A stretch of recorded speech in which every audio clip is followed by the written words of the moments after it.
मैंने ये पूछना था कि जैसे 1-2 साल के बच्चा होता है, 1.5-2, जो भी बोलता भी नहीं है, और उस तरह आप उससे मतलब वो मनवा भी नहीं सकते स्ट्रिक्टली बात। तो जैसे रो रो के जिद जिद कर कर के मानते हैं, मनवा लेते हैं अपनी बात, और जैसे सारे बड़े भी कहते हैं कि खैर खैर, रोए ना, बस बात मान लो इसकी। तो इसमें क्या करना चाहिए? इसको हम कहते हैं चाइल्डहुड टेंट्रम्स। तो जो चाइल्डहुड टेंट्रम होते हैं, वैसे तो आप बड़ों के टेंट्रम्स भी इसी नेचर के आते हैं, लेकिन चाइल्डहुड टेंट्रम का क्या मतलब है? मसलन आपने सोच लिया हुआ है कि ये 2 साल के बच्चे को ये नहीं करने देना। अब आप लोग मुत्तफिक हैं आपस में कि ये इसको इजाज़त नहीं मिलनी चाहिए। अब वो बच्चा आपको टेस्ट करता है। बड़ा बच्चा होता ना तो वो आपसे कोई जिसे कहते हैं ना ऑर्ग्यू करके मनवाने की कोशिश करता है, लेकिन जब वो छोटा बच्चा होता है तो वो ऑर्ग्यू नहीं करता, वो रोना शुरू कर देता है। जब वो रोता है तो उसको नज़र आ जाता है कि जो घर वाले अफराद हैं ना, उनके चेहरे पे परेशानी के तासुरात हैं। जब उसको परेशानी के तासुरात नज़र आते हैं तो उसको समझ आ जाती है कि अब इनका स्टेमिना ख़त्म होने वाला है, और वो बार बार आके बच्चे को कहते हैं बाज आ जाओ, बाज आ जाओ, चुप हो जाओ, चुप हो जाओ। फिर उसको नज़र आता है कि किसी एक शख्स के चेहरे पे ज़रा सी हमदर्दी और सॉफ्टनेस आ रही है, तो वो बच्चा जो है उसको वो टेंट्रम का जो वो जिसे कहते हैं ना एम्पलीफायर बढ़ा देता है, वो और चीखे मारता है। अब वो नज़र आता है कि माँ और रेस्टलेस हो गई है, घर में किसी शख्स को कोई बुरा लग रहा है रोना, और वो कह रहा है दे दो। अब आपस में उनकी बहस शुरू हो गई है, तो उसको ये समझ आ जाती है कि इतने डेसिबल पे जब मैं ये वाला रिएक्शन दूंगा तो सब मान जाएंगे, तो उसको कोई उसमें हर्ज नहीं लगता ये वाला बिहेवियर देने में। तो इसका तरीका ये होता है कि जब बच्चा टेंट्रम थ्रो करता है और हमने डिसाइड कर लिया है कि हमने उसको ये चीज़ नहीं देनी, तो जो घर के बुजुर्ग हैं उनको भी खामोश रहना चाहिए। अगर उनको ये भी लगता हो कि जो माँ कर रही है वो दुरुस्त नहीं है, तो उस वक्त ना बोलें, बल्कि वालदा से तन्हाई में अलग से बाद में बात करें, ताकि आइंदा के लिए अगर उसको किसी और तरीके से इस मसले को हल करना है तो हल किया जाए। लेकिन ये नहीं होना चाहिए कि सामने ही आधे लोग कह रहे हैं करने दो, आधे लोग कह रहे हैं नहीं करने देना, और बच्चे के पास से सब ऐसे गुजर जाएं जब वो रो रहा है, चीख रहा है, जैसे उनको ना आवाज़ आ रही है ना वो बच्चा नज़र आ रहा है। जैसे ही वो रोना धोना बंद करेगा, क्योंकि 15 से 20 मिनट के बाद बच्चे का टेंट्रम ठीक होना शुरू हो जाता है, तब आप बच्चे को गोद में उठाते हैं, उसे प्यार करते हैं, और उसको फिर उसी टॉपिक पे बात नहीं करते बेटा ये अच्छी चीज़ नहीं, क्योंकि वो तो फिर टेंट्रम थ्रो कर देगा। उसे ये लगेगा कि ये प्रेशर अभी तक बिल्ड हुआ है। कई दफ़ा मदर्स मुझे कहती हैं जी मेरा बच्चा तो 6 घंटे रो सकता है, इसलिए कि आपने उसका स्टेमिना इतना बिल्ड कर दिया हुआ है। तो कोई बात नहीं, 6 घंटे भी रोता है तो रोने दें, इसका कोई बिल नहीं आता। आप अपने घर वालों के साथ रिलेशनशिप स्ट्रांग करके उनको समझाएं कि ये टेंट्रम है और इसको हम टेंट्रम की तरह डील करेंगे, ताकि ये फिर सेटल होना शुरू हो जाए। अच्छा जी, क्वेश्चन आया हुआ है कि how to protect a child from abuse in a joint family where everyone is very verbally abusive to each other and always putting each other down in name of jokes. हाँ जी, ये बहुत बड़ा challenge है। बहुत सी mother's इसके बारे में कहती हैं कि वल्गर किस्म की जोक्स और गंदी बातें करके और बड़ी बड़ी मोटी मोटी गालियां दे के बच्चों के सामने जो ये भी एक अब्यूज़ का सिलसिला जो शुरू होता है। आप अच्छी लैंग्वेज इस्तेमाल करें, आप बिल्कुल भी अब्यूजिव लैंग्वेज ना इस्तेमाल करें, और जब आप बच्चों को भी सिखाएं तो आप उनको कहें कि बेटा हम हमेशा ज़ुबान से अच्छे अल्फाज का इस्तेमाल करते हैं। बच्चा ज़रूर कहेगा कि वो फ़लाँ फ़लाँ रिश्तेदार तो ऐसी बात बोलता है, तो आप उनको कहते हैं चले हम उनके लिए भी दुआ करते हैं कि अल्लाह ताला हम सबको सही बात सिखाए। और फिर आप अपने बेशक साल लगे 2 साल लगे अपने ताल्लुकात पे काम करते हैं कि हम अपने फैमिली मेम्बर्स के साथ इतने अच्छे ताल्लुकात पैदा करें कि उनको भी इस चीज़ का एहसास हो कि ये जो रवैया है ये दुरुस्त रवैया नहीं है। लेकिन ये आजकल के दौर में एक बहुत बड़ा चैलेंज बन चुका हुआ है, और बहुत सी मदर्स इसके बारे में परेशान हैं। और इसीलिए आप देखें कि फिर ऐसी सिचुएशंस में हम कहते हैं ना कि अलग रहना फिर जो है वो हो जाता है। स्कॉलर से अगर आप किसी से बात करेंगे तो वो तो आपको कहेंगे कि आप फिर अलग रहें, आप उनके साथ ही ना रहें। लेकिन क्योंकि वही बात है कि हमारी बहुत सारी कल्चरल बाउंड्रीज होती हैं जो हमें फिर ऐसे मौके पे भी अलग नहीं होने देती, तो हम बर्दाश्त करते रहते हैं। तो स्कूल के हवाले से मेरा एक क्वेश्चन है कि जी। मेरी दो बेटियां हैं, तो one is in one class and other one is KG. तो मेरी जो वन क्लास में बेटी है उसका थोड़ा सा बिहेवियर डिफरेंट है। वो जैसे स्कूल में स्पोर्ट्स डे पे मैंने शॉर्ट्स नहीं पहनने, या मैंने बॉयज के साथ पेयर नहीं बनाना, या बॉयज के साथ दोस्ती नहीं करनी। अब क्योंकि वो ऐसे स्कूल में जा रही है जहाँ पे इन चीजों को बहुत ज्यादा प्रोमिनेंट किया जाता है कि आप बच्चे को बहुत ज्यादा ऑकवर्ड बना रही हैं, या आप इससे, और जो मेरी अदर वन है उसे आप शॉर्ट्स पहना दें, आप उसका बॉयज के साथ पेयर बना दें, आप उसको डांस कंपटीशन में आगे ले जाएं, यानी वो मुझे इस तरह से नहीं करती। तो जब वो मुझे घर आके प्रॉब्लम शेयर करती है और मैं अगर उससे कहूँ कि मैं आपके टीचर से बात करूँ, तो वो इतनी स्केर्ड हो जाती है कि लिटरली वो पेल सा फील करती है और मुझे कहती है कि नहीं आप बात नहीं करेंगी, क्योंकि टीचर फिर बाद में मुझे कहती है कि it's our choice, religion choice होता है। मैंने ये चीजें उसको इस तरह नहीं सिखाई, लेकिन क्योंकि मैंने खुद भी पढ़ा हुआ है तो ये उसने इन्वायरमेंट से सीखी है। तो क्या मुझे उसका स्कूल चेंज करना चाहिए या मुझे टीचर को कम्युनिकेट करके ये चीजें क्लियर करनी चाहिए? क्योंकि इतने बच्चे जब शॉर्ट्स पहन रहे हैं तो वो अकेली उसको मैं ट्राउजर पहनाऊं। अभी उसका सैटरडे को है स्पोर्ट्स डे, तो शी वॉज लिटरली क्राइंग के आई विल नॉट गो अगर आपने मुझे शॉर्ट्स पहनाए। देखिए, पहली बात तो ये है कि डेफिनेटली अगर आपके बच्चे का एक टेम्परामेंट डिफरेंट है और आपने उसको ऐसे एनवायरनमेंट में डाला हुआ है जहाँ पर उसको वो एक और तरीके से डील करने के लिए या काम करने के लिए कह रहे हैं, तो that is going to put immense pressure on her और आप पे भी ना। मैं ये तो नहीं कहूँगी कि फ़ौरन ही आप बच्चे को निकाल दें, क्योंकि कई लोग इस तरह के माहौल से घबरा के किसी इस्लामिक स्कूल में डालते हैं, लेकिन वहाँ पर भी उनको और तरह के चैलेंजेस आते हैं। लेकिन मैं ये ज़रूर कहूँगी कि अगर एक्सेसिव चैलेंज है तो आपको इसको सोचना चाहिए। दूसरी बात ये कि you should not give excessive pressure to your daughter. अगर वो शॉर्ट्स नहीं पहनना चाहती तो आप उसे कॉन्फिडेंस दें, क्योंकि देखें आज आप स्कूल चेंज करवाएंगी, लेकिन कल क्या मोहल्ला चेंज करवाएंगी, पूरा शहर चेंज करवाएंगी, पूरा मुल्क चेंज करवाएंगी। इस वक्त तो हमारे हया के मामलात में आवेगा आवा बिगड़ा हुआ है ना। हम अपनी मॉरल वैल्यूज़ को तो कोई हमने डिटर्मिन किए बगैर हम चल रहे हैं। हमने कोई चीज़ भी सही तरह से प्लान आउट ही नहीं की हुई कि हमने क्या करना है और क्या नहीं करना, तो हम कैसे जो है इन चीज़ों को सेटल करेंगे। ये तो आपका जो मसला है ना, ये तो रहेगा। तो आपको ये करना है कि अपनी बेटी को कॉन्फिडेंस देना है और टीचर को जाके बताना है कि जी दिस इज़ हर डिसीजन, और अगर वो डिसाइड करती है तो I would want you to go by that decision. As a parent मेरी रिस्पॉन्सिबिलिटी है कि मैं अपने बच्चों को कहूँ। मैं अपने बच्चों को फोर्स नहीं करूँगी, लेकिन उनको पाथ ज़रूर दिखाऊंगी, और अगर वो उस पाथ को चूज़ करेंगे तो मैं उनके लिए क्लैप ज़रूर करूँगी।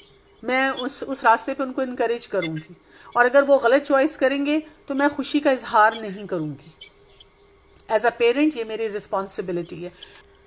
जी अस्सलाम वालेकुम। मैं ये पूछना चाह रही थी कि जैसे मेरा बेटा तकरीबन 3.5 साल का है, तो अब जैसे वो मोबाइल वगैरह बच्चे जैसे ले लेते हैं और बड़ों से कभी ले लेते हैं, कभी इधर उधर से मोबाइल जैसे हाथ लगता है तो ले लेते हैं। तो उसमें जैसे मैं फिर उसको कहती हूँ कि अपने कार्टून वगैरह नहीं देखने, तो फिर जब वो जैसे कार्टून आ जाता है तो वो ना छुपाने शुरू कर देता है, छुप के इधर उधर जैसे चोरी की आदत पड़ रही होती है ना। इसी तरह जैसे टॉफीज वगैरह मैं नहीं खाने देती, तो वो टॉफीज वगैरह भी छुप छुप के हर जगह से, कभी पर्सों से निकाल के खा रहा है, कभी ड्रॉर से निकाल के खा रहा है। तो इस तरह की चीजों में फिर क्या करना चाहिए, किस तरह रोकना चाहिए कि चोरी की आदत मतलब ना डल जाए? देखिए, बात ये होती है कि जिस चीज़ की आपने परमिशन नहीं देनी ना, तो वो चीज़ बच्चे के हाथ में नहीं देते।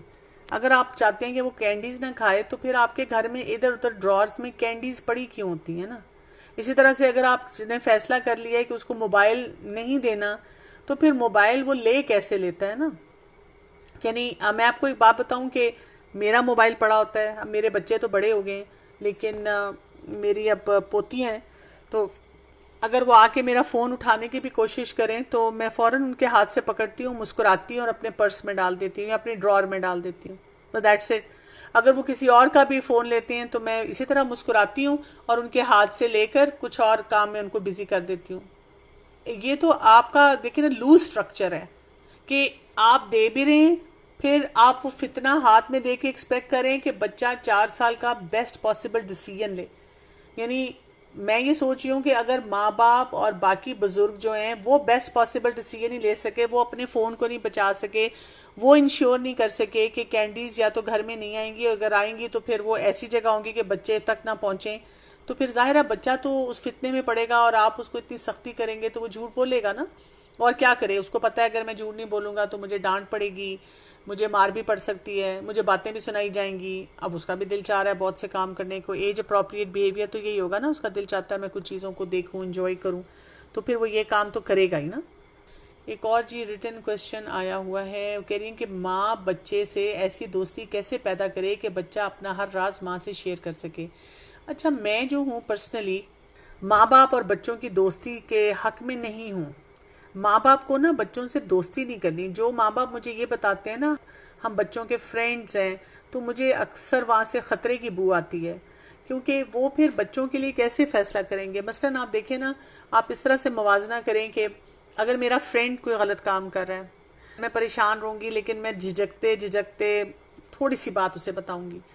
लेकिन अगर कोई मेरा बच्चा वही गलत काम कर रहा है तो मैं उसको कहूँगी नहीं बेटा, बस कह दूंगी बेटा ये आप काम नहीं कर सकते। अगर वो मुझे कहता है वाई, मैं कहती हूँ I am not responsible for giving you this answer, आप ये काम नहीं कर सकते क्योंकि मेरी जिम्मेदारी है, तो मैं रिस्पॉन्सिबल रोल में हूँ। हाँ, ये बात आपने जो कही है इसको मैं इस तरह से मॉडिफाई करके आपको बता सकती हूँ कि इसको हम कहते हैं बच्चे के साथ होना चाहिए अनकंडीशनल लव। अनकंडीशनल लव हमें क्या बताता है कि हम बच्चे को कहते हैं कि तुम मेरे बच्चे हो, मुझे तुमसे बहुत मोहब्बत है, चाहे तुम्हारे नंबर आ रहे हैं कि नहीं आ रहे, चाहे तुम कोई सही काम करे गलत काम कर रहे हो, लेकिन तुम मेरे बच्चे हो, मुझे तुमसे मोहब्बत है। लेकिन जो तुम ये काम कर रहे हो ना, ये दुरुस्त नहीं है, इसको ठीक करने की ज़रूरत है। इसी तरह ओपन कम्युनिकेशन रखना, बच्चों से बात करना, बच्चों को स्ट्रक्चर देना, बच्चों को क्लैरिटी से बताना कि what is allowed what is not allowed. और वही बात है कि जहाँ पे वाई का आंसर आपके पास है देना, नहीं तो बच्चों को एक्सप्लोर करने देना। जी, मैं ये पूछना चाह रही थी कि पेरेंट्स में से अगर एक फादर या मदर कोई ऐसा है जिसके साथ बचपन में खुद के साथ बहुत ज्यादतियां हुई हैं, या पेरेंट्स ने उसको बहुत रूल आउट किया, कोई चॉइस नहीं दी, और वो जब ग्रोन अप हुआ इन्हीं हैबिट्स के साथ और स्टिल 30-40 में जाके भी वो अभी तक अपने माँ बाप के बहुत ज्यादा जेरे असर है, और वो उन्हीं चीजों को अपने बच्चों पे जब आगे अप्लाई करे। फॉर एग्जाम्पल मेरे साथ बचपन में ये होता था तो मैं भी अपने बच्चों के साथ ऐसे ही करूं, क्योंकि समटाइम्स दो तरह के बिहेवियर सामने आते हैं, या तो आप पॉजिटिव में चले जाते हैं या आप उसी को दोहराते हैं। तो अगर वो उसी चीज को अपने बच्चों के साथ दोहरा रहे हैं और उनको ये समझाने के बावजूद भी समझ ना आ रही हो कि आपके साथ अगर गलत हुआ तो इसका मतलब हरगिज नहीं कि आप बच्चों के साथ भी वही करके गलत करें आगे और उसको कंटिन्यू करें। तो विदाउट यानी रूट हुए बगैर और बदतमीजी के बगैर इस मामले को कैसे हल किया जा सकता है? जी, ये भी बहुत ही अहम सवाल आपने पूछा है।